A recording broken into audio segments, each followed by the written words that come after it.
Hey guys, thank you for watching. In this video, I'm going to teach you how to count in Portuguese. Como contar em português. From 0 to 20.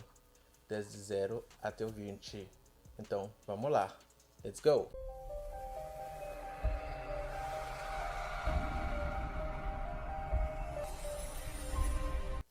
Oi pessoal.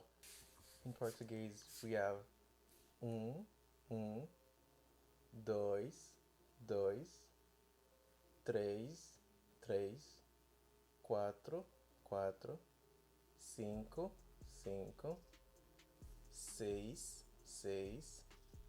sete, oito, nove e 10. We have 11, 12, 13, 14, 15, 16, 17, 18, 19 e 20.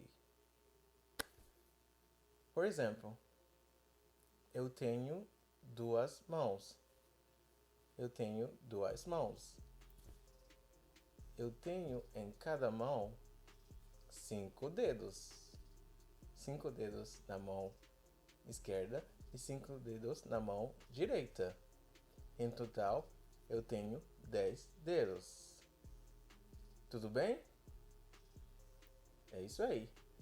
Thank you so much for watching this video. Please subscribe to my channel. Give me a thumbs up. Hit the subscription notification button. And don't forget to follow me on my other social media accounts.